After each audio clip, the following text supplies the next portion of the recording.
always put it in mute. Good morning. How are y'all? Hey, Richard.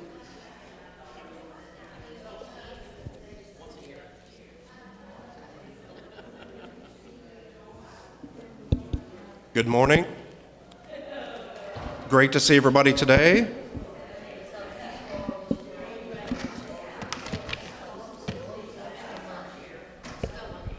Love fellowship, of course. Good morning, man. Oh, I'll hold it up.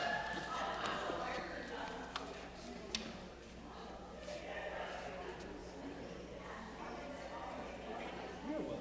Good morning.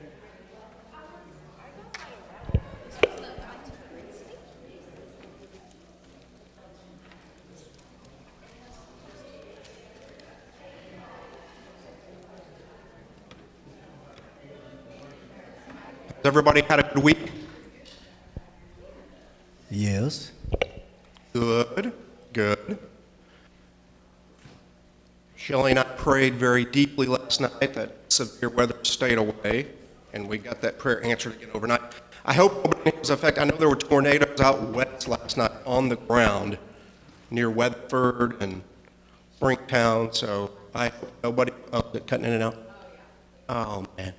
Okay.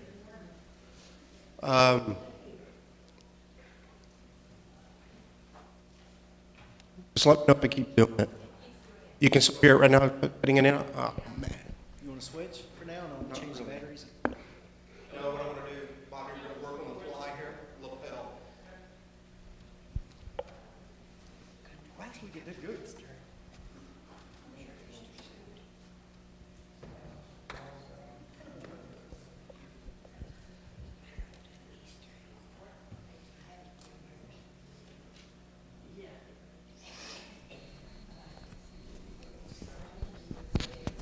Sorry about that.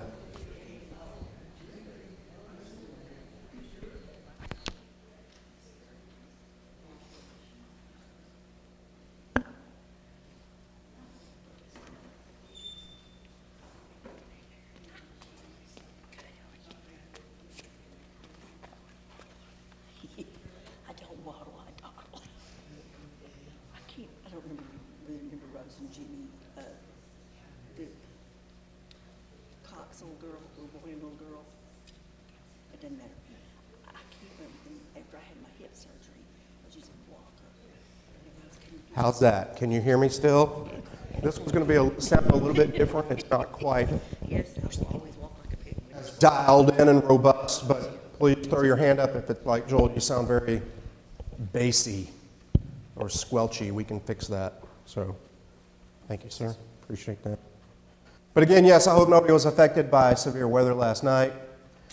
We always need rain, okay? Two things I always decided that I would never pray for was too much rain or not enough rain, meaning rain stop and go away, and warmer temperatures. Well, that's what we're going to get to this morning. So you can't talk about that yet. So, but yeah, since it's over 100 degrees all the time in the summer, I always said I'll never pray for it to get hotter. But that's not true. We can always do that. If you want it to be 120, then pray for it to be 120. That's okay. Just know that everybody is countering you by saying not to get warmer, God. So we don't know what's going to happen with that, okay? Again, great to see everybody today. If you are expecting some incredible Bible class about the death, burial, and resurrection of Jesus, I hate to disappoint you because I'm not going to do that this morning. But if you really get down to it, I challenge the teenagers sometimes when I'm teaching them is to show me a verse that we can't point to something like that, and then you've won the challenge. Nobody has won that challenge yet to say that we can't connect a verse to death, burial, resurrection of Jesus. I'm sure Adrian will have a wonderful sermon designed just for Easter Sunday. So we will definitely wait for that. We're going to continue in Psalms, looking at step 6, living faithfully, with different headings for things associated. We finished last week at the end of 27, but I do We do have to take a close look at the very last couple of verses of Psalm 27. I wanted to get there. We really didn't, but I think it's really relevant on the idea of patience/impatience, Mary. So you kind of took us there and you didn't know it. But again, our summary of Psalm 27 gives us emotional stability in a very chaotic world. You can read Psalm 27 to get that. When we have lots of external challenges going on in our life around us, we can read Psalm 27 and get inner strength and inner peace. A great call to stay centered. Center yourself. Keep yourself not swaying back and forth from one emotional extreme to another, but try to be centered and use God's help in that. An incredible amount of hope when times are uncertain. And of course, the last part, a reminder to be patient with timing. So I'll read to you Psalm 27, verse 13 and 14 again. And we'll talk about that for a few minutes this morning. And then we'll move to the other two that I had to do some homework for. So thank you. Oh, yeah. There we go. So we're going to try to use 4 back there? Uh-oh. We'll see. Okay. Verse 13, I am still confident of this. I will see the goodness of the Lord in the land of the living. Wait for the Lord, be strong, and take heart, and wait for the Lord. So patience is so important. He had to say it at the beginning part of the verse and the end part of the verse. So my question for you to discuss this morning as we jump in is, in this crazy, fast-paced, chaotic world, what are some things that we can do to wait on the Lord? And I said we, notice I said we can do to wait on the Lord. And what are some things that you specifically do to wait on the Lord? So I'm looking for the big macro answer and looking for the small micro answer, the we part and the you part. What does it mean to wait on the Lord in today's fast-paced, chaotic culture?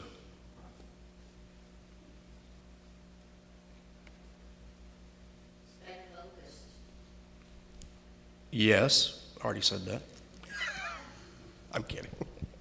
What does that mean, stay focused, Glenda? Be ready too. Sometimes I call you guys out and say expand on that answer. It means to always keep your priorities straight and not get caught up in what's going on in the world, the fear and apprehension that the news media sometimes promotes, but keep your focus on living for Christ, studying His Word, staying in the Word, and praying and just waiting for Him to come back. Yes, lots and lots of prayer, lots and lots of study. Remember, I keep talking about one verse a day is all we need to really, really send off this chaotic world. One verse a day. And there's a million ways to do that every single day at some point of the day. Yes, very good. Very good. Again, fast-paced culture. I always have thought that I'm an impatient person. And I want things to come very quickly and happen very fast. I know when I was younger in my career, and it's tough to say that in front of you, younger in my career, I wanted steps on the career ladder. I wanted it fast. I looked around the people around me and said, why do they get promoted and I don't get promoted?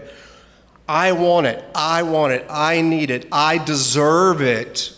I'm doing the work for it. Do you see how many I's are in there? Big problem that we'll get to in Psalm 37 a little bit. My amazing wife tells me she thinks I'm one of the most patient people that she knows. And I'm like, how in the world? Well, she talks about driving. I try to be a very patient driver, okay? When my family goes driving around town and long distance trips, I'm always saying, be careful and let everybody else do whatever they want to do, and don't become the one that wants to do something that they're doing. Because aren't drivers pretty crazy nowadays? and very, very impatient, okay? Out where we live, we have seen people, we live by trains. I know you guys do here too, but we have trains that literally block you from going for 30 minutes. You can't move, you're sitting there. We've seen people drive down Bonds Ranch Road against traffic to be able to turn left because we're trying to go this way. They're trying to go this way and turn left, and they go against the traffic flow because there's no traffic coming because of the train. They just create another lane. And it just drives us crazy. So any other thoughts on in today's world, fast-paced culture, how do we align to this verse, wait for the Lord, be strong, and take heart and wait for the Lord? I like the be strong part. It's hard to be strong in a fast-paced, chaotic, because so much information is coming at you, so many things are happening, you don't know which one to attach to sometimes. Well, okay, he's right, and they're right, and oh, they're 100% not right. And it's just so much things going on at one time. So, Glenda, yes, I appreciate that very much. And I know that you live to that. You live to that statement, and that's very appreciated. Anybody else, how do you stay in this mode of waiting for the Lord? Don't forget it's twice in verse 14. Wait for the Lord, wait for the Lord. Any other thoughts and ideas on that before we close it off? Adrian, yes, sir. You got to have a mic. The end of Psalm 27. Okay. No worries.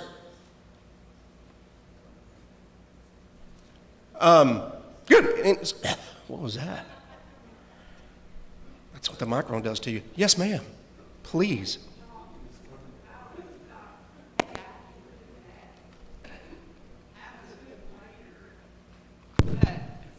Life throws things at you and it makes it hard to wait. Life throws things at you and makes it hard. It kind of takes that be strong part and makes it very hard, right, in that verse. So, yeah, that's good. That's good. Not doing anything and waiting. Yes. I'm a deep breath person. I'll take the 5 or 6 seconds in and 5 or 6 seconds out. Try to relax a little bit when times are impatient and so forth. Cindy, did you have something, or did you just want to hold on to the mic? I was being patient, and I was waiting for you to. Man, there it is, keeping the teacher in check. Okay, I love that. So, I was reading over it, Psalms 27. I was thinking about waiting. It looks like people are surrounding you and things coming for you, and it's not a time to panic, I guess, or have a knee-jerk reaction when people look like they mean to do you harm, or in the busy, fast pace, you feel like I've got to do something. And I guess that's what I'm thinking, that you don't have to do something. You can kind of take everything in prayer and thoughtfulness, make a spiritually informed decision. And then also, a lot of times, fast paced, sometimes when you just keep busy, you lose focus, eternal focus, because that's what you really should be, is always, thinking about that. But when busy, sometimes people say, like, the devil just has to keep you busy. He really doesn't have to make you do evil. Just keep you busy and keep your mind off of your eternal perspective. Anyway. Yes, very much so. Okay, very much so. Yes, I love the idea of the busy, fast-paced world.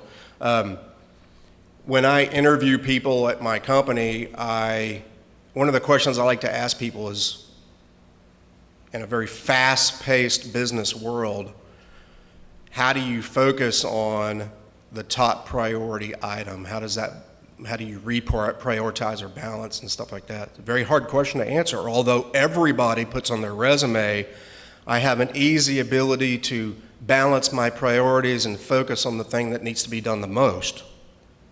And then when you ask them a question about it, it gets really hard. And trust me, I have that on my resume too. So, and also the other phrase that says, I have the ability to multitask and get multiple things done at one time. I always ask a question, how do you do that? How do you do all these different things at one time? At one time, that's what the resume says, and keep your focus on the priority that's at hand. How do you do that?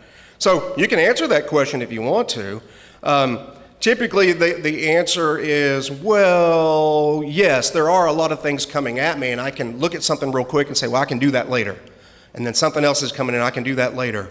And I know I have 4 questions about that thing that just hit me, but I'm also focused on this thing that I got to get done in the next hour, and then I got to get other things, the long, medium, short type goals of the day and the week and the month and whatever. So yeah, you got to take that deep breath, try to stay focused, try to prioritize. I love the word prioritize. Yes, Bobby? Aren't we as Christians kind of experts at multitasking, though? Like we're dealing with everything in the world that the world's throwing at us while also keeping God in our life.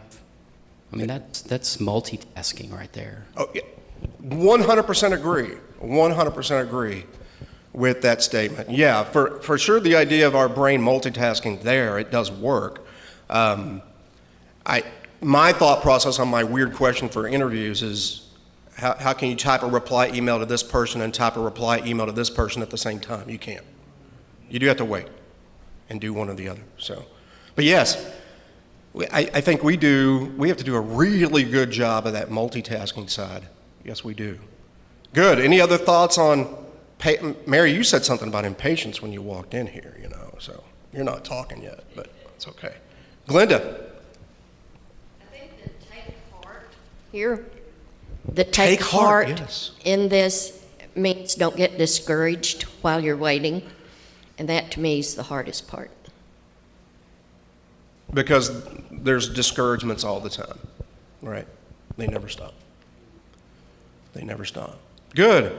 Good class. Really appreciate that this morning. I hope we find ways to align to this psalm, again, under the idea of when men fail you and you are depressed, is the reason we studied Psalm 27.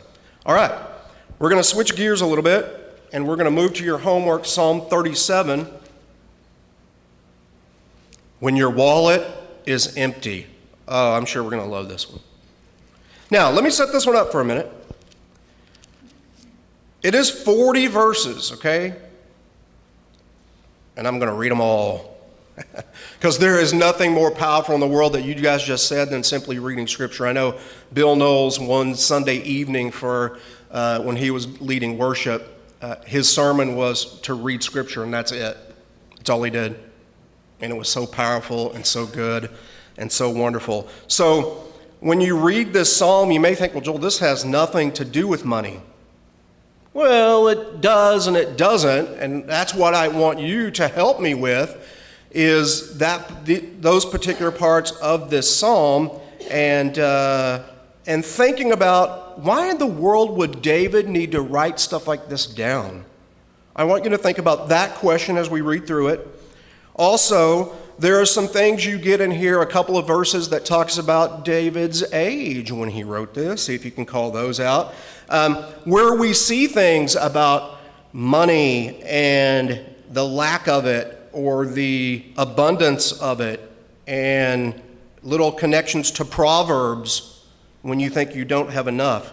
Where you see verses about contentment, and that's a whole nother class. But there's some contentment in here too. I'd like for you to call that out. Where you see foreshadowing, from even today's times, that the world was materialistic then, it still is today. So see if you can see some connections to that. All right, so let's get reading here. Here we go. Do not fret because of evil men, or be envious of those who do wrong. For like the grass, they will soon wither. Like green plants, they will soon die away. Trust in the Lord and do good. Dwell in the land and enjoy safe pasture. Delight yourself in the Lord, and he will give you the desires of your heart. Commit your way to the Lord, trust in him, and he will do this. He will make your righteousness shine like the dawn, the justice of your cause like the noonday sun. Be still before the Lord and wait patiently for him. Do not fret when men succeed in their ways, when they carry out their wicked schemes. Refrain from anger and turn from wrath. Do not fret, it leads only to evil. For evil men will be cut off, but those who hope in the Lord will inherit the land. A little while, and the wicked will be no more. Though you look for them, they will not be found, but the meek will inherit the land and enjoy great peace. The wicked plot against the righteous and gnash their teeth at them, but the Lord laughs at the wicked, for he knows their day is coming. The wicked draw the sword and bend the bow to bring down the poor and needy, to slay those whose ways are upright. But their swords will pierce their own hearts, and their bows will be broken. Better the little that the righteous have than the wealth of many wicked.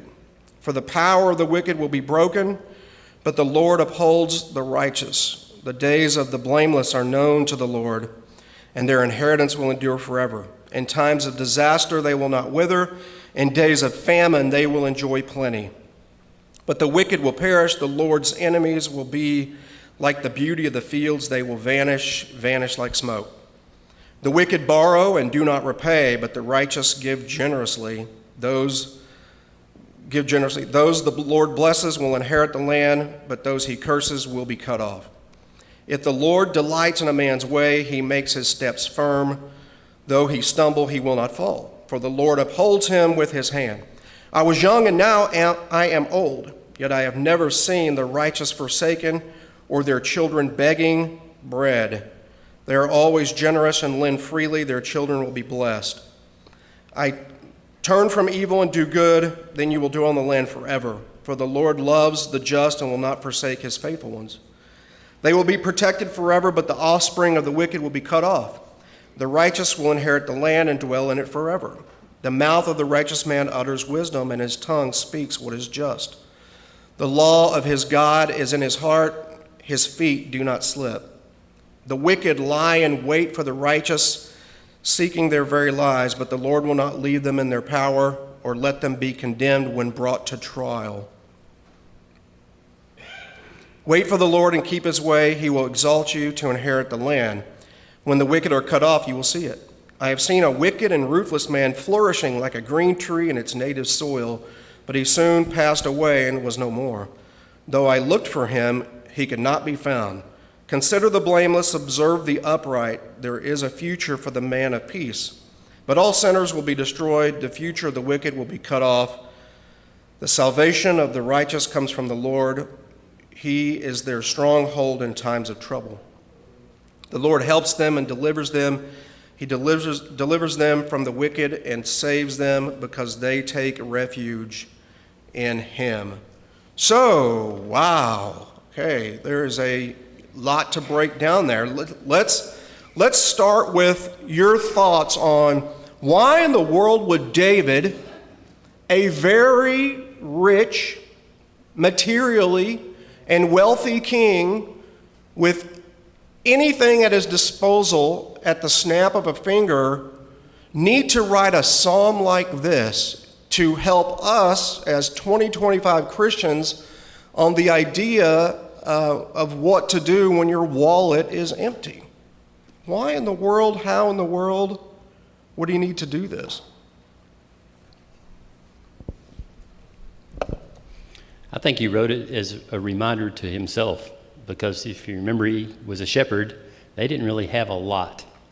And so he knew what it was to be without and to trust in God without, as well as his riches now.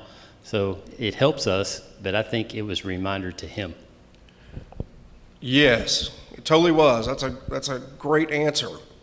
He wrote it for our benefit, and he wrote it for his own benefit, to remember times of maybe need and remember times of plenty and so forth. Yeah, Jim.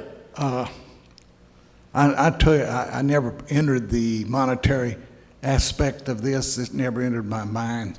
So I see it totally different, and I'm going to be very quiet because of that. But I saw it as wickedness versus righteousness. That's the whole thing, because that's what I'm seeing, men, that the wicked succeeding, the downtrodden, the poor, the godliness being mistreated, and shut up everything. So I've seen it, the whole thing like this. So I'm gonna just sit here and listen to y'all. No, that's okay. That's okay. But we see some underpinnings in the idea of the wicked because of wealth. The wicked because of their schemes. Okay, yes, just to be generally wicked, but there's connections and the study that I use for this makes those connections about the idea of, hey, there is no get-rich-quick schemes out there, okay? And as a materialistic society sometimes, don't we gravitate generally toward those people who have more material things than we do, and we want to learn from them? And that's the kind of the study of this too. There's no doubt, Mr. Edgman, what you're saying is totally spot on, okay? When you get into some of the underpinnings of it though, the borrowing and not repaying, okay, I just gave you an answer, okay? The borrowing and not repaying, the wicked schemes from a wealth perspective, you make those connections, and how do we stay away from that? How do we as Christians here in 2025 stay away from wicked schemes of those from a financial perspective? How do you stay away from that?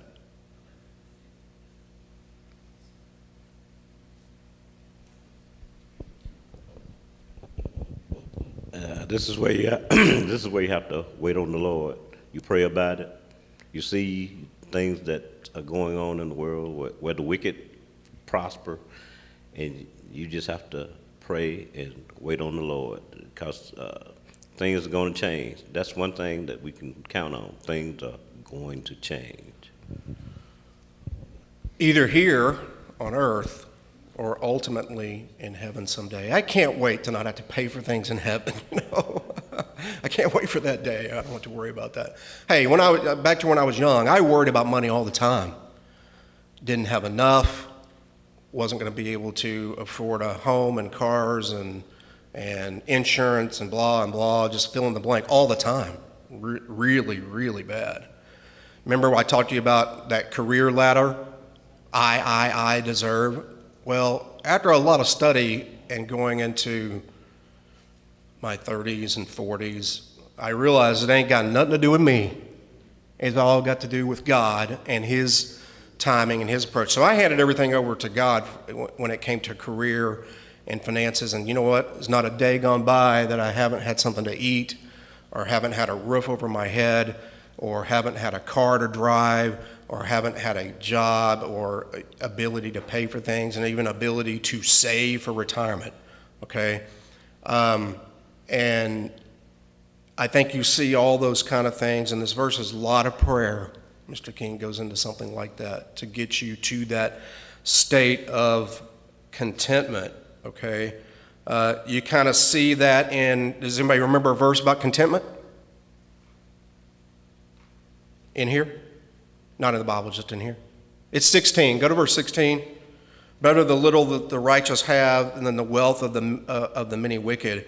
Hey, it's okay where we stand today. Paul was the ultimate guy to talk about contentment in a lot of his letters.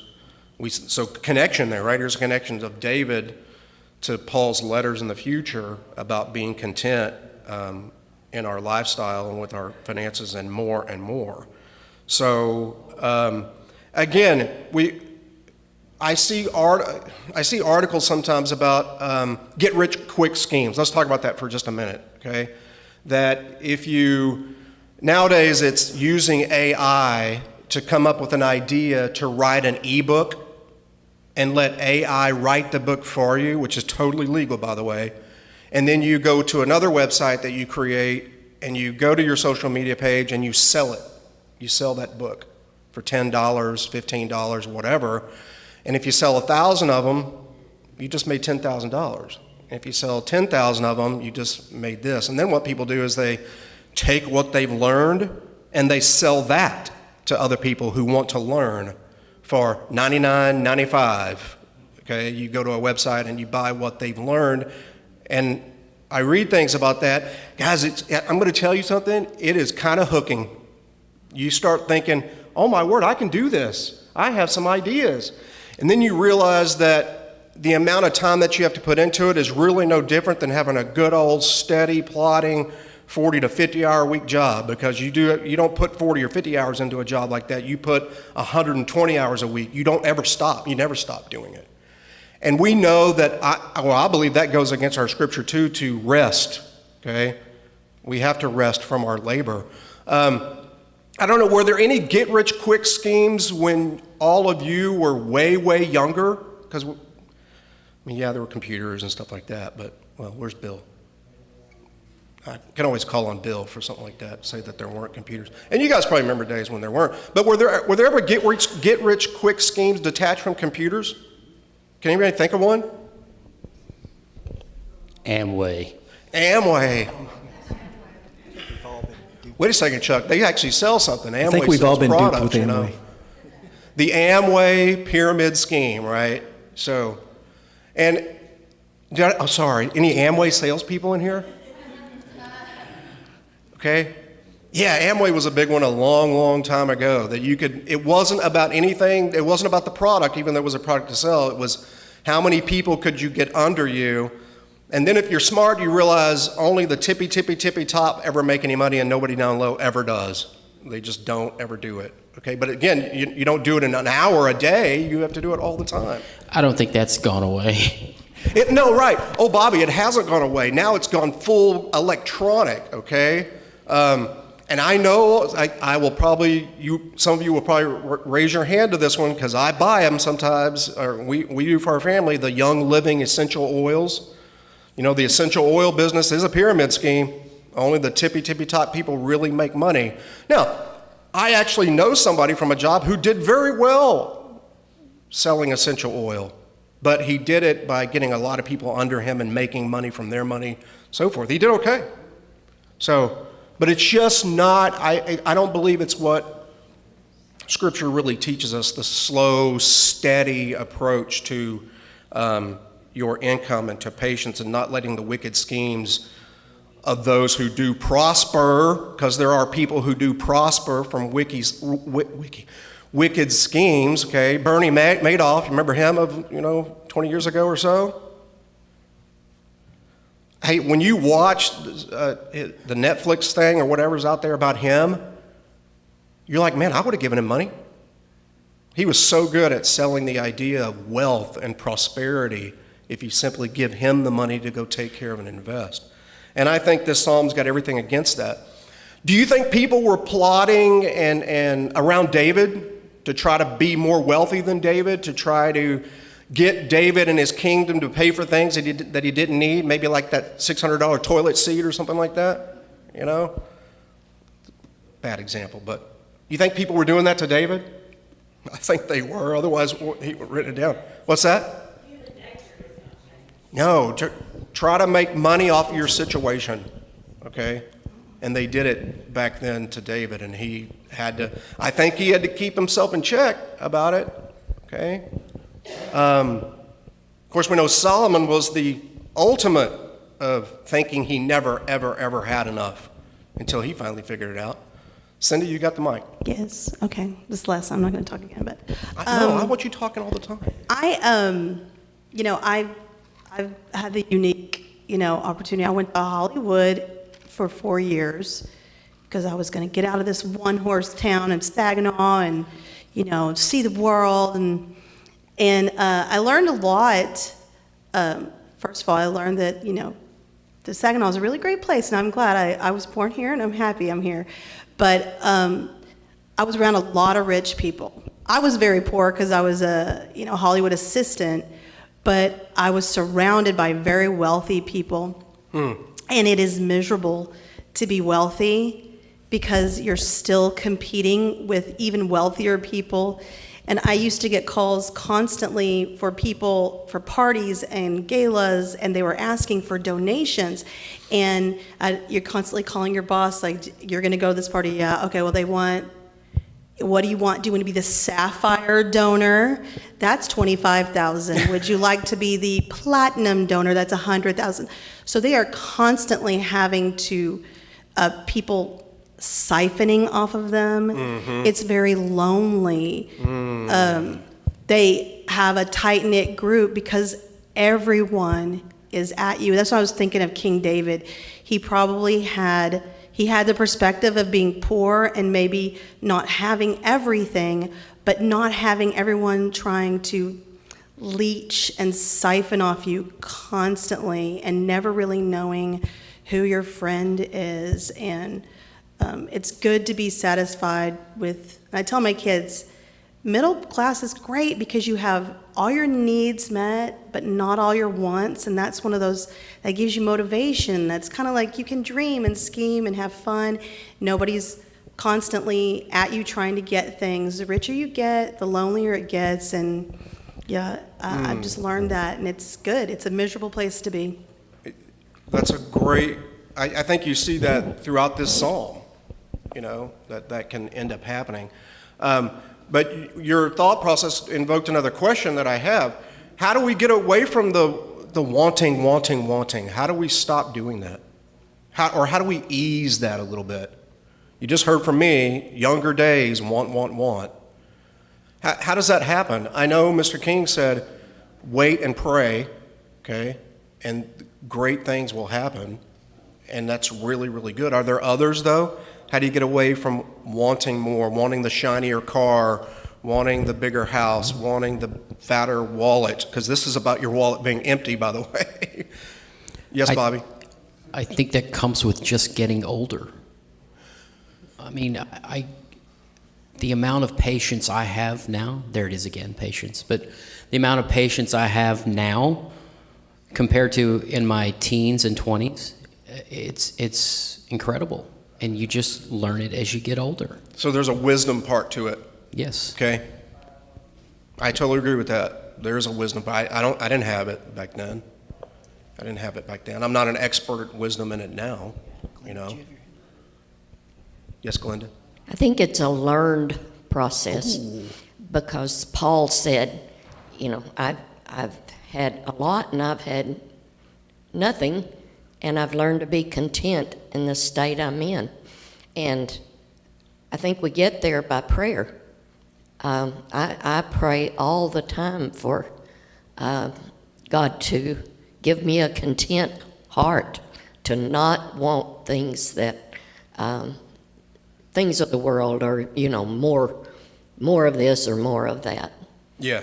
But I wanted to make a comment about those first few verses because please, yeah. They make me think of David's relationship with Saul, because Saul did evil all the time, and so I think he's referring, I mean, to me, it kind of fits that he would say, don't fret over people who do evil or do wrong, because, you know, they're going to meet their end, and if you trust God, he's going to take care of you and he will vindicate you against those people. Totally agree. Anybody have the King James Version? Speaking of those first few verses? This is the New King James is what I'm looking at. What does your verse 3 say, Glenda? Trust in the Lord and do good, dwell in the land and enjoy safe pasture. Okay, there's another phrase in another King James. Anybody have a different version? Feed on his faithfulness is what's in some versions. Anybody have that version? Feed on his faithfulness. Really, I kind of wish the NIV and others hadn't changed this to enjoy safe pasture. I like that, but feed on his faithfulness is in other versions. And man, the idea of feeding on faithfulness is so evident throughout this psalm as well. So very good. Yes, the contentment thing. What did Paul say about contentment? He said, those who find a state of contentment will be rewarded with great gain. So isn't that amazing to think of? Glenda, you kind of hit on that. The idea, if you can get into a contentment state, you're going to have great gain in that from the Lord. And that's incredible to remember those connections. We talked about, Bobby, you talked about being wise, okay? The idea that this comes with learning from Glenda and wisdom. Where does David talk about his age in here? Huh? Yeah.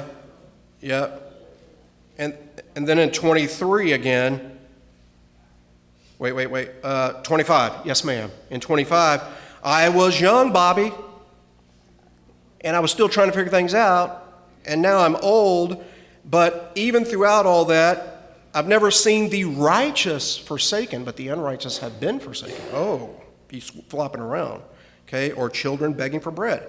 It's always going to have food on the table, right? And if I'm ever studying with someone or I do a class on true contentment, all right, which is not today, it's way longer than that. And Cindy, you mentioned this, you grew up saying you're poor and you were around a lot of wealthy people, but you were still rich compared to the world, you know. Nobody likes to hear that, right? Well, don't compare me to the world. I know the world is way less fortunate than I am, and stop saying that. I don't want you to say that, but it is true. We have to be very, very careful with that. And I'm not saying you're wrong, okay? But yeah, I think we see all that in this psalm as well. Hey, even a quick connection as a complete side note, up in verse 26, the 3 promises to Abraham, they're always generous and lend freely, their children will be blessed. Remember, all people are blessed through Christ. First from Abraham, and then through Christ was the 3rd promise to Abraham, and you get that from David. So glad he knew things like that and was able to write them down in his psalm. A couple of quick tidbits. Verse 21, the wicked borrow and do not repay, but the righteous give generously. We got to be careful when we borrow money. Okay, your idea of borrowing money should be you're paying back every cent plus the interest you were supposed to do when you came to signing that contract. No doubt about that. So you see a little bit of that in there as well.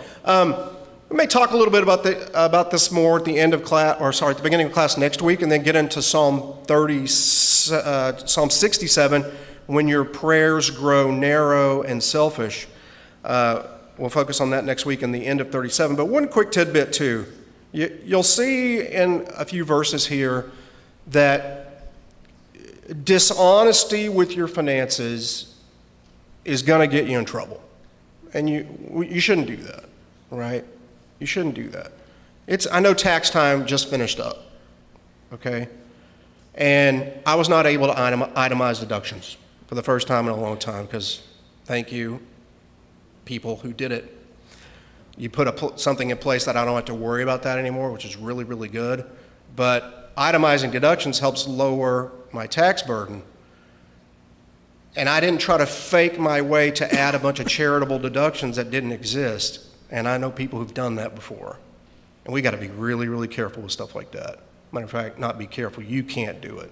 God will call that out and make sure that that is brought out. So let's stop there. Great class, great discussion as always. Really appreciate it. I hope you understand, yes, some of those underpinnings of your wallet being empty in Psalm 37. We'll finish it up and then continue with 67 next week. Let's get ready for an incredible Easter worship service today.